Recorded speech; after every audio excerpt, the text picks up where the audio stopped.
Right, hello everyone. We'll get things underway. So welcome to this additional council meeting.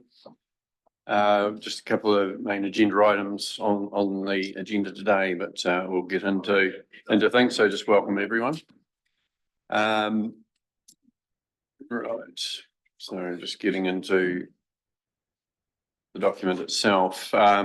So do we have, we have an apology from Deputy Mayor Halaleli. Do we have any other apologies?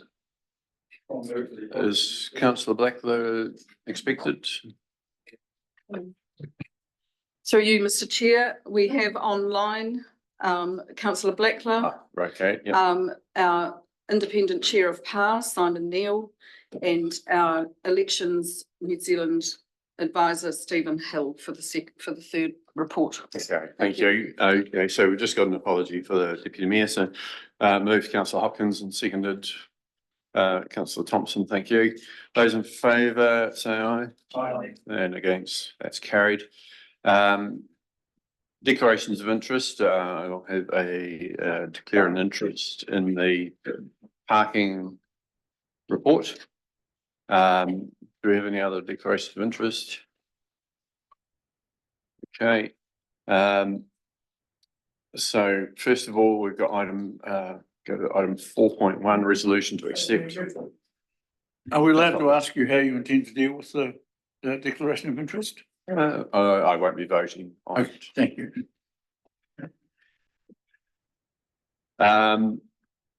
Item 4.1, the resolution to accept or defer a later agenda item.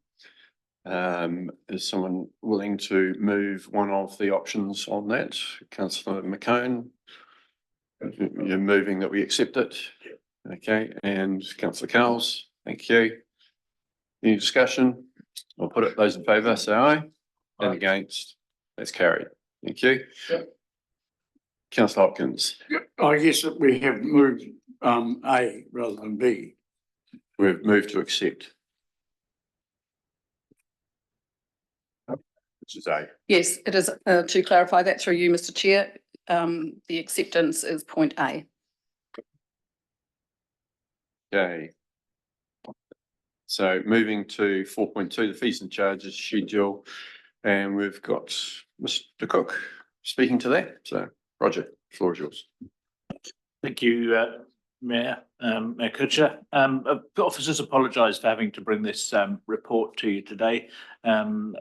There was some errors in the table of the previous fees and charges which you approved at the meeting on the 25th of June, which identified that the previous charges that you'd agreed at council on the 27th of June 23 hadn't transferred into the table.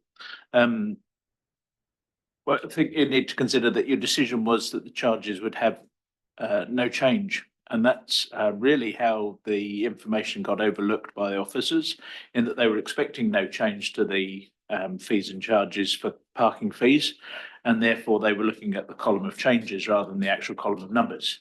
So we do apologise for that. It was missed by several people who were responsible for reading the document, and we've brought this report back to you today just in the hope that you will agree that the no change remains, and you accept the correction to the supporting information that showed the parking fees at the correct level. Thank you. And you know, probably just make the comment in the report. It's like, you know, it was almost like the resolution was irrelevant, and what was actually on the website was correct. But if we resolve something, I think it's important that officers know that that's what's been resolved. We didn't, speaking for myself, I was focused on the things that were showing changes, and so I hadn't looked at that particular one. And I'd say most of us were looking at what are the differences rather than what's the same. So, but yeah, if we've resolved something, it is a resolution, and quite rightly, this is back to get corrected now. So any questions, first of all? Councillor Hopkins? Just a couple. First one on page 8 of our agenda. just above the summary of options considered, there's a reference to the setting of fees and charges process to take effect from bracket and to be backdated to the 1st of July 2024. And I guess my question is that legal and or is that appropriate? I know Parliament's very unhappy with retrospective legislation. Can we retrospectively do this with these fees and charges, or if we adopt the new ones today, should they in law only apply from today? So that's my first question. We've requested that on the basis that it was typographical errors in the supporting documentation, and that the column said $1.10 and should have said $2, but the actual decision I feel that council made was that there was no change to the fees, and the actual fees were set by council the previous year at the end of June.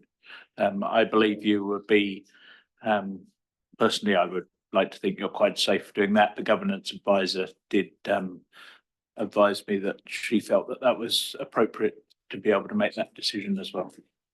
Thanks. But the other question, again, there's a reference on that same page to the fact that we'd confirmed parking fees from 1 July 2023. This was a meeting of this council on the 27th of June last year.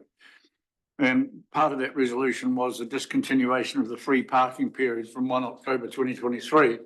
This report doesn't mention it, but I'm absolutely positive that we revisited one of our free parking subsequently and have reinstated it. And I notice on page 30, there's hourly charges and rates, but no stipulation as to when they apply. So I'm just wondering how are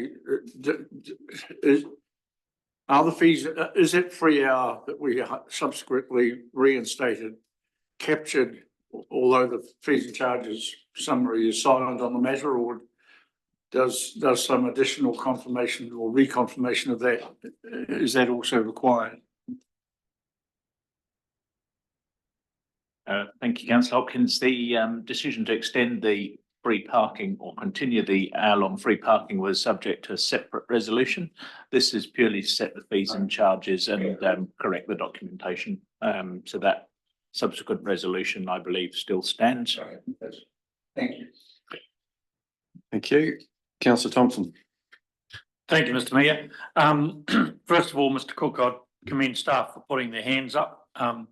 It's okay to be human. A mistake's been made, and we move on. I'm quite happy to support option 1 and move accordingly.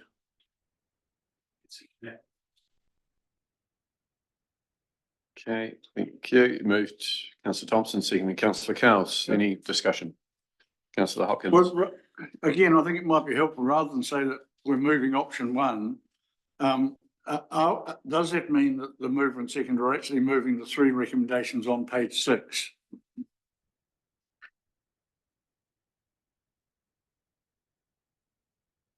So Councillor Thompson. I'm Yeah, you're just checking. checking. Okay.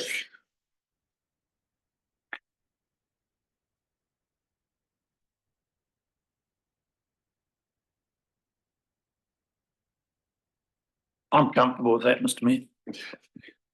And Councillor Cowles, that's what you were seconding. Okay, thank you. So clarified that. Any further discussion? I'll put it to those in favour, say aye. Aye. Those against? That's carried, and just note that I abstained from that vote.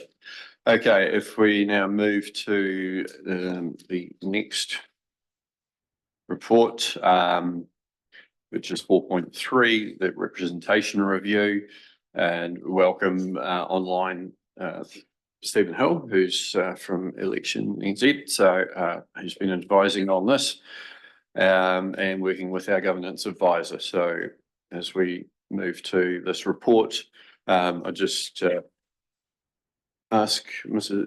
Bailey if you want to address this particular report to start with. Certainly. Thank you, Mayor Kutcher. So as you'll know, today we're working through the next phase of the representation review. And this is around the selection of the preferred option for representation arrangements for 2025 and 2028 elections for inclusion in the initial proposal. So I'm going to just buying our governance advisor, Ms. Hooper, a little bit of time to invite her as a report author to introduce the paper that you have in front of you. That is relatively complex, but has been put together in a way hopefully that you'll appreciate, gives quite clear the options and the considerations for them that we'll be discussing today. Okay.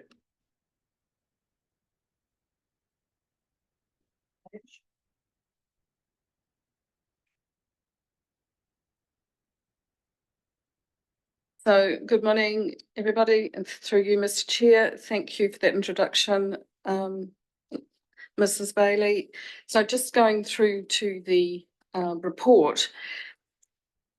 So as it says, we are in phase 3, and what we have presented here is a fairly extensive report, and I appreciate that it was lengthy, but we did need to provide that background information in order that you could recall the discussions that were held on the 8th of February workshop, and that became a replacement for preliminary engagement.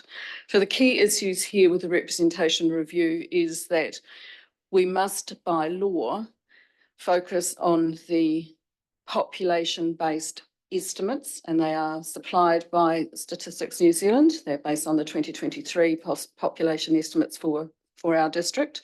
Every council who is doing a representation review this year has the same set of population-based estimates for their region. There are 41 of them doing it this year, just so that you know.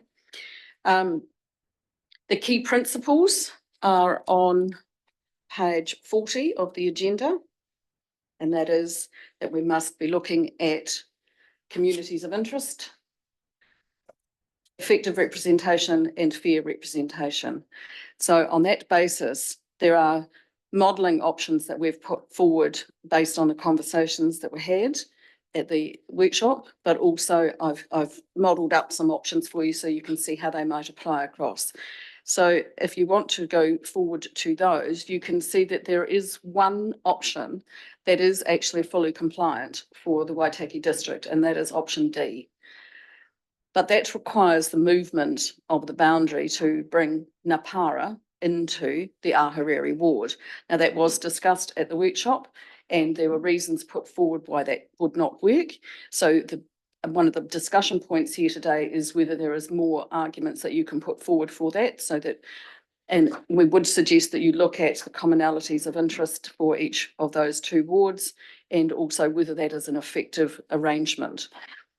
The next appropriate or the next compliant one would be option A, that is the status quo, because it shows that the Ahuriri non-compliance is moving in the right direction. So it was minus 21.95 in 2018, and it's moving down in the right direction. Option B was the one that was put forward by, in order to address the reduction of councillors, and there were several discussion points on that at the workshop. It was to come down from 6 to 5, and what you did, whether you retained only 9 councillors, or whether you had 10 and you put 1 into Corriedale. So all of those have been modelled up, but we do suggest that you concentrate on those particular points. And I'm happy to take any questions, and Mr. Hill is online and will help as we require. Thank you. Okay, thank you very much. So councillors, questions? Councillor Hopkins? Well, you look, I guess, I mean, obviously the option D, the move of Ngāpara from Ahuriri, from Corriedale to Ahuriri, would make us fully compliant. So that is, from that point of view, plus or minus 10% criteria, that's our optimum solution, status quo being the next best by a country mile.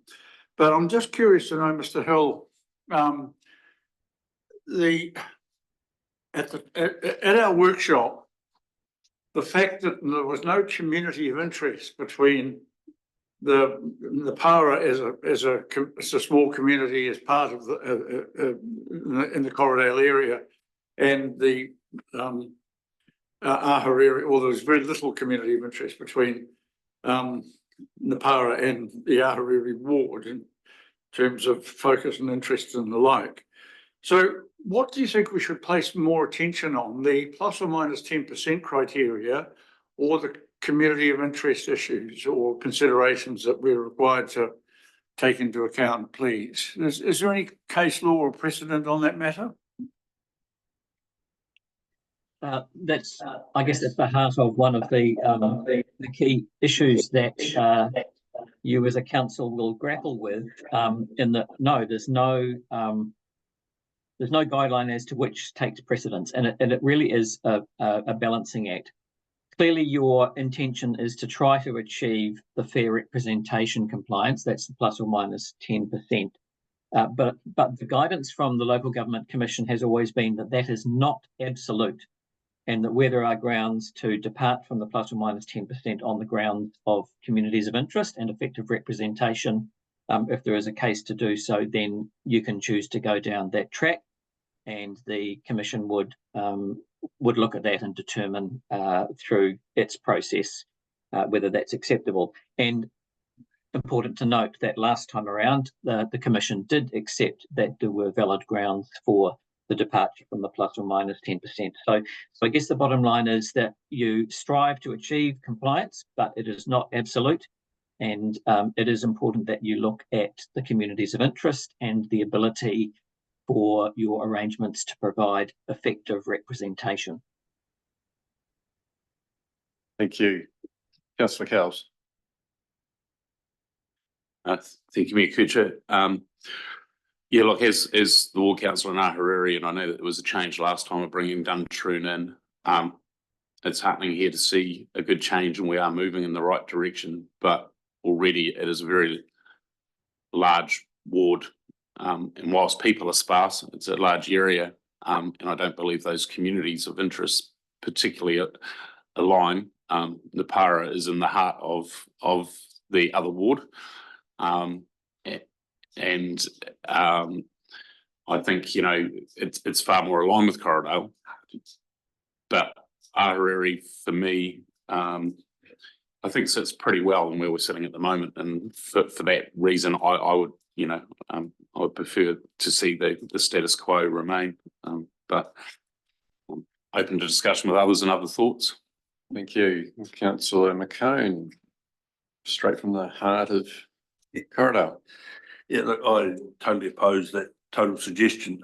We're looking at two different geographical and land types and land use and population base. I mean, our area, in my mind, is going to keep growing. We now have a successful Alps Ocean trail ride. It is becoming an overflow for Twizel, and so there's the holiday and the tourist side of it is going to increase. So I don't think it's a problem.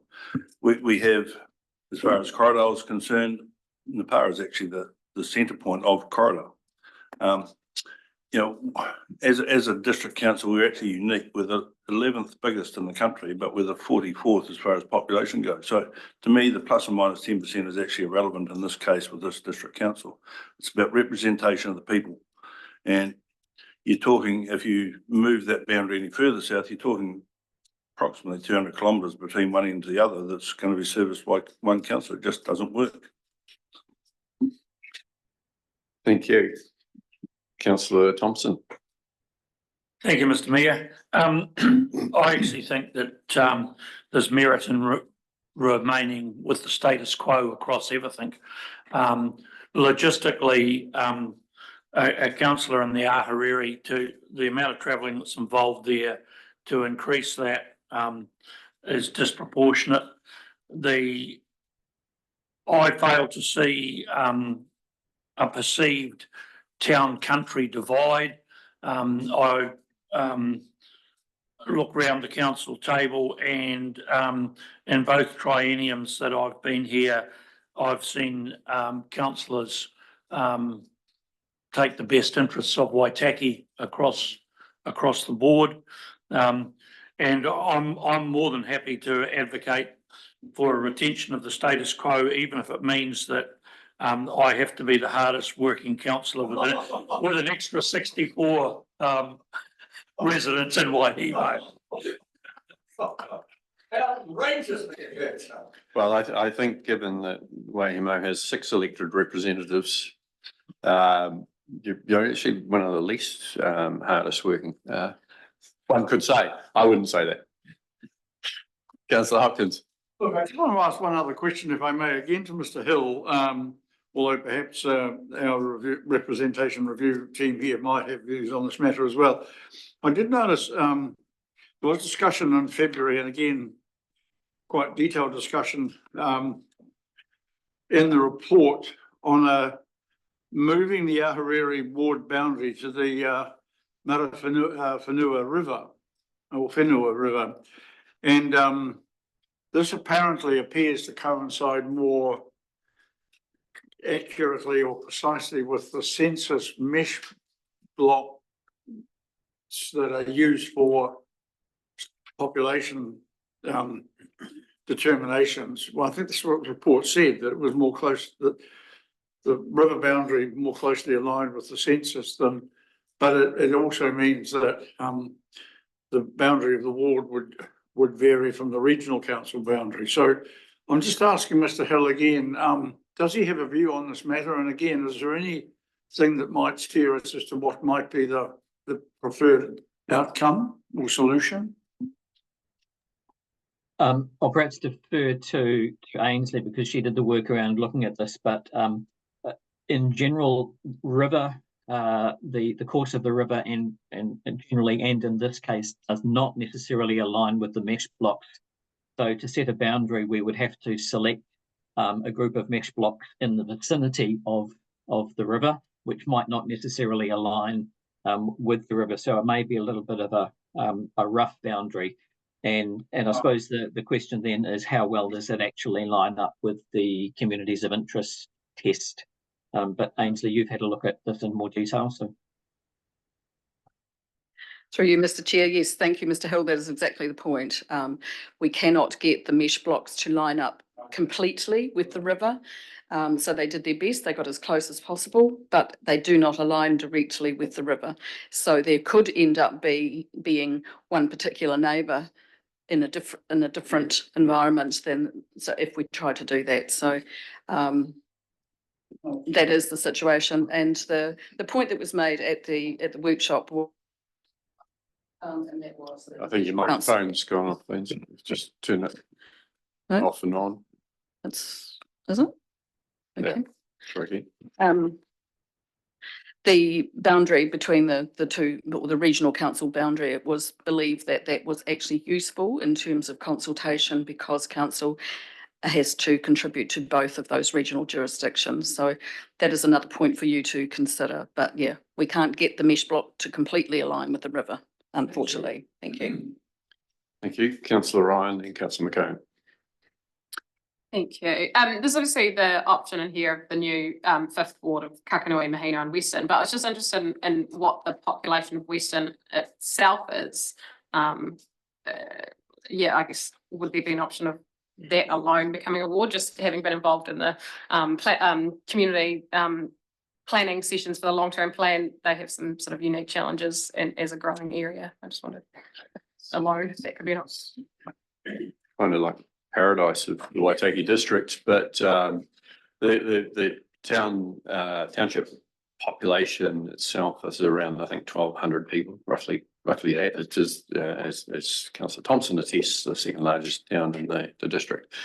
And Ainsley, is that about the right number? Yeah. Sorry, when we did it, we didn't break it down particularly to just Western. It was done as that particular ward. The reason for suggesting that, and it was the mayor who suggested it, is that you can see how very definitely it skews the numbers as soon as you start doing new arrangements. So yes, but I think that's about right, based on the figures that we looked at to do the comparison. Thank you. Councillor McCone.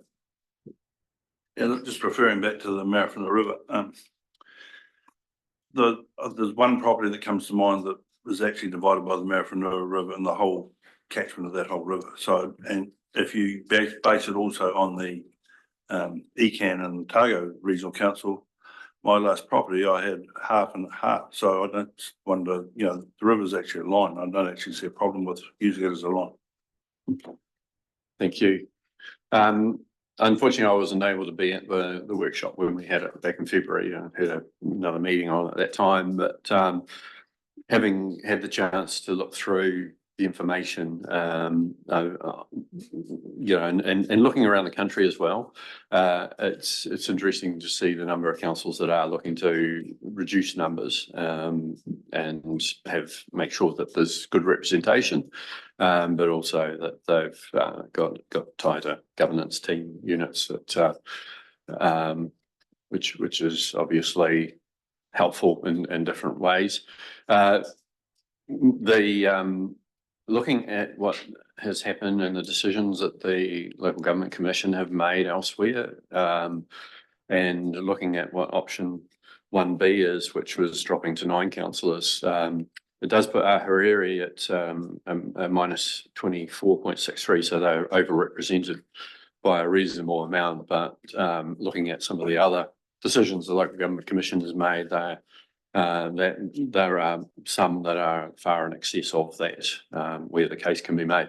I don't think there's any particular case for changing boundaries. I think the 59% of the district that is the Ahuriri ward, it is a very large area for one councillor. Councillors have helped, obviously, by having a community board there, and they do a great job, as they do in Waihemo. But it's trying to make sure that we've got effective representation. The community of interest, I believe, fits the boundaries quite well where it is now. I don't think there's a need to change. Certainly don't think there's a need to increase the size. The dropping Oamaru to 5.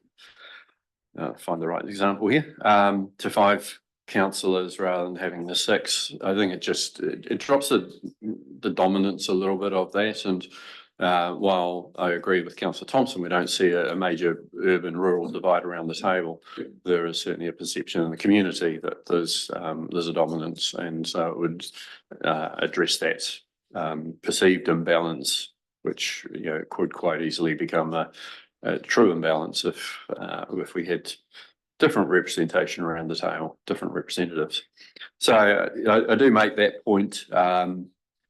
Yeah, we currently have 10 councillors, the mayor, and 10 community board members. There's 21 elected representatives for the district. It is quite a lot for the 24,000 people.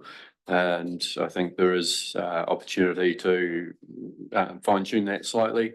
It does take as I say, the Ahuriri ward to being overrepresented. But if you then take into account, which the plus or minus 10% doesn't take into account non-resident ratepayers, but there are a high number of non-resident ratepayers in that area.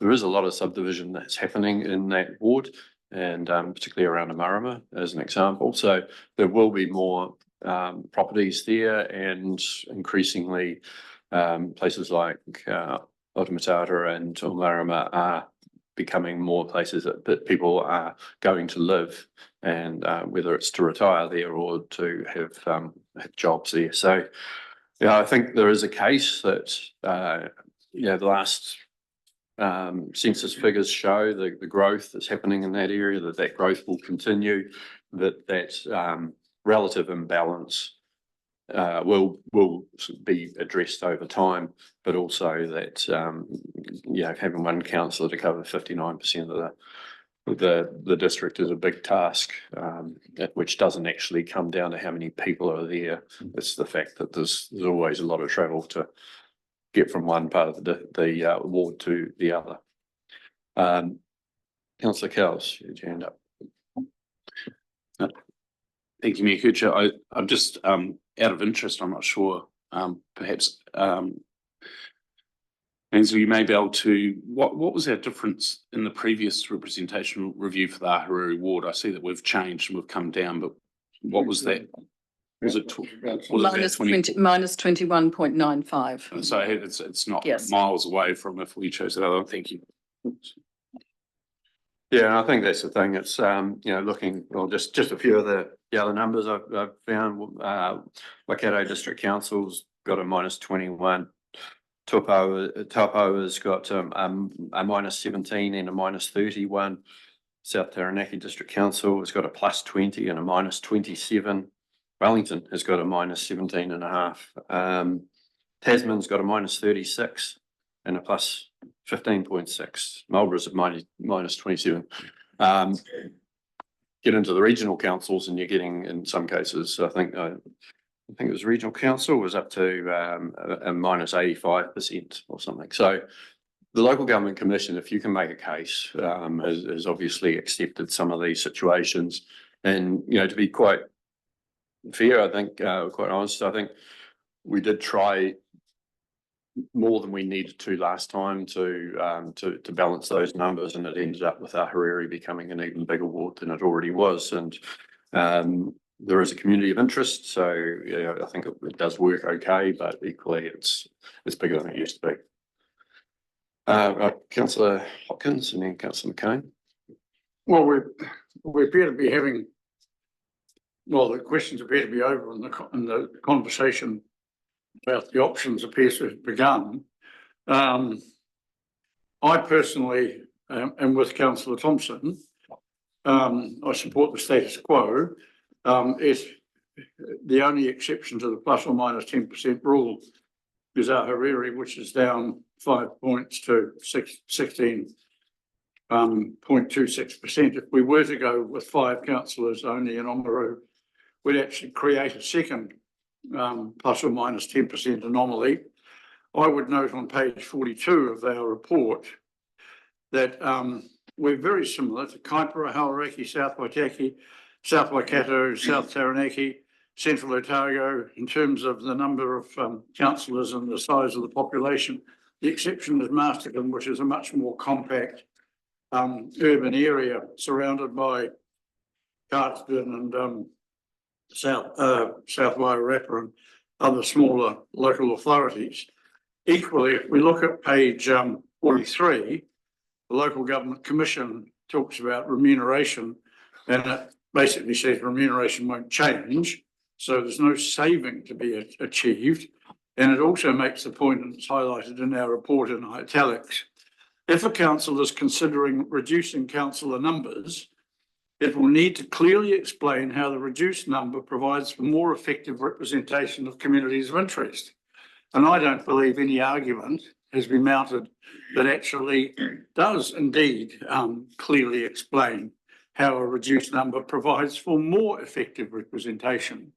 I think the fact that we want to have younger, more diverse people and more community groups represented is enhanced and enabled more effectively by having 6 local councillors in Oamaru. And in my view, if Oamaru wants to reduce the number of elected members from 5 to 6, from 6 to 5, that's a call for the community to make, not for us. And I would prefer that we went out with the status quo and heard from the community that it wants a change rather than propose it ourselves. So I'm backing Councillor Thompson in this one. Thank you, Councillor McCain. Yeah, look, Jim's covered off pretty much what I was going to say anyway, and I'm sort of lost now. So is there a cost if we change any of these others, and what is that cost? Is it necessary?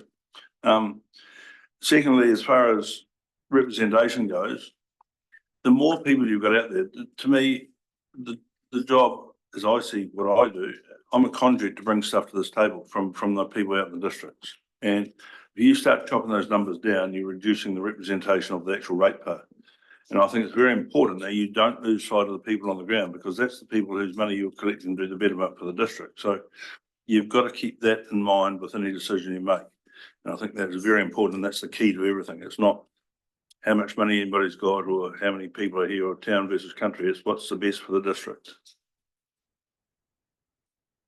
Thank you. Councillor Percival. Page 43 of our document, option 1C is the one that I've been promoting all along, because I feel that the representation in corridor 2 is not enough, but considering that a third of our ratepayer population live in that zone, and I've been considering it with all the information supplied to us, and perhaps I'm not correct in that the representation probably is okay, because the majority of the corridor residents are too busy working to produce 2/3 of our domestic products. So therefore our representation is pretty good. I must, even though I don't like to agree, I'm going to, but I do, listening to the Mayor, I would support him in reducing the Oamaru representation. I feel it's, well, my time here has been a little bit one-sided. I don't agree with Jim and Jim, that the representation and the decision-making has been fair. Quite often over the years, I've seen the townies absolutely overthrow the rural vote on subjects, whether from roading to whatever, water, all sorts of things. But I support the Mayor in the change becoming, in reducing the town representation. And I think I'll come to that conclusion by doing my reading, doing my discussion, talking to others in other councils. And I think that to me was a change that we could make, which would be beneficial to everybody. Thank you. Thank you. Councillor Thompson. Thank you, Mr. Mayor. Did you get that, Councillor McCann? The one question I'd like to raise, and I raised at our previous workshop, is if we went to a council of 9 and a mayor of 10, we're going to increase the load, I would suggest, on the mayor, because he's going to have to be using a casting vote more often, because we've got the even numbers around the table. Like we have right at the moment, with Deputy Mayor being an apology. I mean, yeah, there's always got to be apologies and so on, and it can be an even number and an odd number. And look, I can't speak for other mayors, but I've got broad shoulders. I can cope. But thank you for your concern. It's appreciated. Governance Advisor. Through you, Mr. Chair. I appreciate the comment that's been made.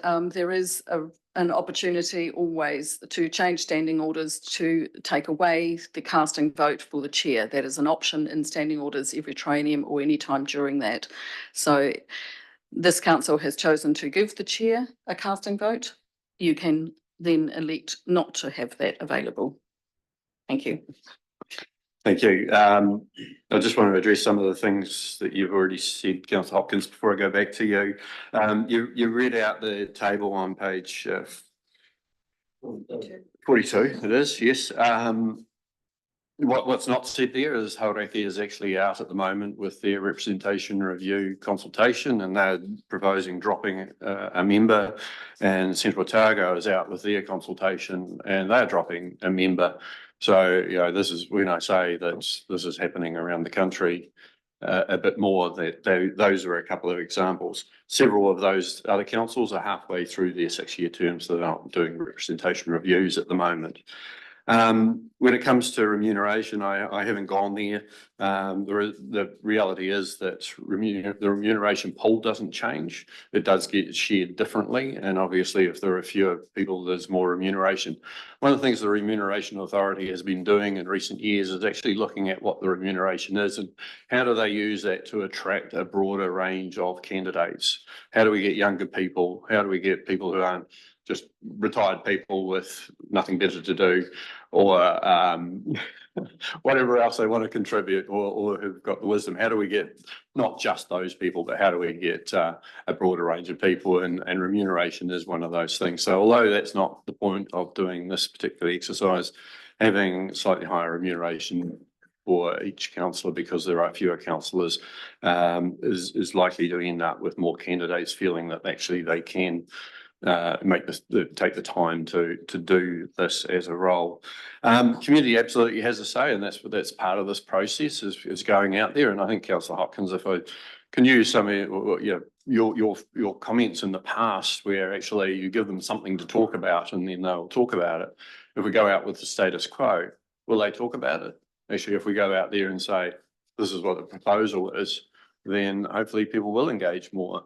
And I'm totally supportive of you when you make those comments that actually, be a little bit controversial, or look at how we change things up a bit to get people engaging more. So, support you in those things, and that would be the same for this. I think give people a point of difference to talk about, rather than it's just same old, same old. Now, Councillor Hopkins, you had your hand up again. Look, I think it's probably time that this conversation focused on a recommendation, or so that councillors could vote on a proposition. I would like to move one, as it is worded. I would like to move two. These are the recommendations on page 37. So I'm moving recommendation one as worded. I'm moving recommendation two as follows. Confirms council's preferred option to progress to an initial proposal for the representation review 2024 for public consultation as option 1A, semicolon, and 3, directs the chief executive to prepare the initial proposal, etc., etc. So I'm moving that. Through you, Mr. Chair, if I could just, if you go to the modelled options, so what you're saying there is you want to go with the status quo option. You're talking about the membership not changing. Okay. So if you go to the modelled examples, that gives you the whole resolution. So basically you're saying you're not changing anything, including the membership of community boards, you're not changing boundaries, etc. So although the discussion is on options 1A, B and C, that was about membership, I've modelled the example so you could go with option A. Is that what you're actually suggesting, Councillor? Well, isn't it? Well, okay, if you want that for public consultation to be option A, semicolon, and so it's the status quo option, yes. Thank you for that clarification, Councillor. Okay. Thank you. Councillor Hopkins moved. Councillor Hopkins seconded. Councillor Holding. Councillor McCone. I just have a couple of questions prior to that. And it's for the local government. Is there any further progress on a 4-year term? Would be one question, because that's going to decide pretty much which way this needs to go right at the minute. And the other thing,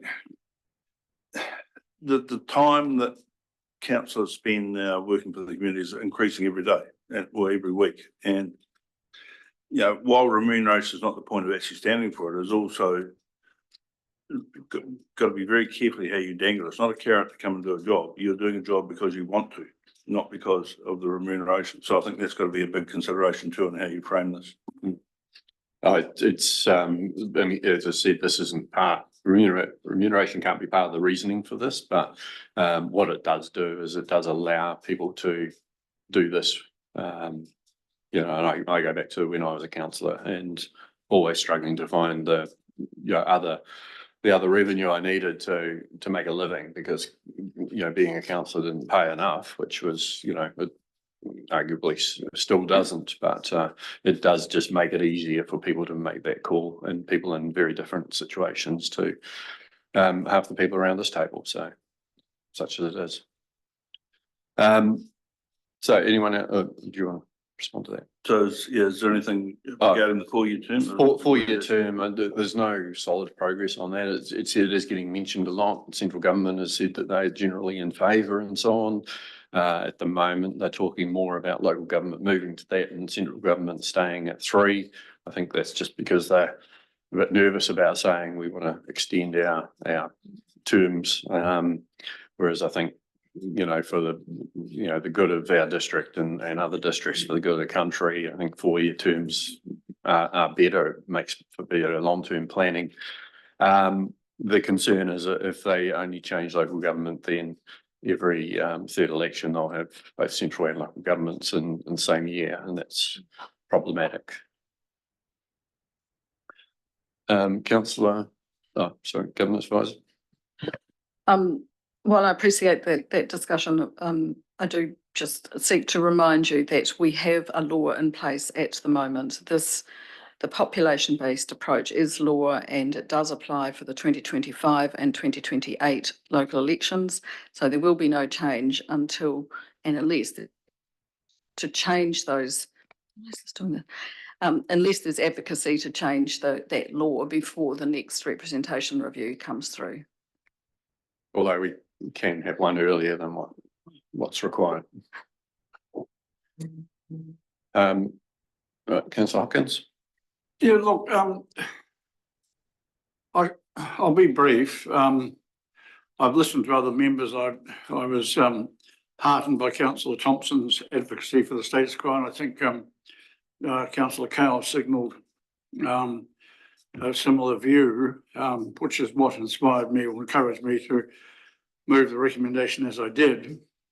I would point out, if we look at page 1 of 2 on our representation review, by retaining the status quo, every elected person around this table, more or less, with the possible exception of Brent, who speaks for about 300, nearly 400 people fewer, but everyone else has almost the same number of constituents to represent and advocate for: 2483, 2500, 2460, 2436. So there's almost absolute parity, and we've accepted the need for the plus or minus variation, 10% variation in Ahuriri. I totally understand it. I have enormous sympathy for Brent. I know how busy he is and how hard he works, and I acknowledge the huge distances he has to travel. It would be actually probably, if we were being egalitarian, we'd have two representatives for Ahuriri, just simply on the basis of the amount of the geographic area that the elected members have to cover. That would probably be quite problematic, and I equally would argue that it's problematic for us, having headed in the right direction from a 21% variation down to 16.26. It would be, in my view, remiss if we went not only back up to 24.63, but then actually pushed Oamaru outside the plus or minus 10% rule as well. Equally, I would challenge Councillor Percival. I can't think of any instances where, quote unquote, townies have imposed a view on rural people. It's unfortunate, I think, that he feels that. And I think if he looked at the deliberations of the District Plan Review Committee, which comprises elected members from urban areas as well as rural, he would see that that committee is turning itself inside out to try and find ways to actually address and consider rural concerns. I would also just quietly note that if the population statistics are correct, and bearing in mind that Oamaru is now nearly 15,000 people, 14,900, by my calculation, with a total population of 24,360 and a Corriedale ward of just under 5,000, I think it's a sixth rather than a third of the total population of the district. But that's a minor mathematical matter. Equally, I don't think a persuasive argument has been mounted that could actually address the requirement from the Local Government Commission to clearly explain how the reduced number would provide for more effective representation of communities of interest. My view, and I've had an experience of this on Banks Peninsula, however much people complain about rates and costs, they're very, very protective of their representation. And in my view, as I said before, if Oamaru wants a change, it's for Oamaru to ask us to give it to them. And I'm sure that they will engage, and those who are concerned about funding, they will choose to do so, whatever the proposal that goes out for consultation is. So I would urge members to vote for the recommendations. Thank you. Just a wee clarification question to you. That's Banks Peninsula, which is a minus 62.3% representation on Christchurch City Council. Is that the one? No. That was when it was a separate and independent authority, council in its own right. And there was a proposal, I think, to reduce the number of Littleton councillors, which was vehemently opposed by the very same people who actually kept begging us for spending too much money and having rates too high. So it was backed off. Okay, yeah, no, it's the current status then that the minus 62%. Okay. I hadn't actually asked if there were any other speakers before I took Councillor Hopkins' one. I think he's did that as right a reply, but just double checking that no one was saying. Does anyone want to say anything? Okay, that was the right reply then. Okay, I'll put the recommendations. Those in favour say aye. Aye. Those against? That's carried. Thank you. Right. I think that's everything. So with that, we'll bring this meeting to a close. So thank you very much for the discussion today, and we'll declare the meeting closed. Thank you.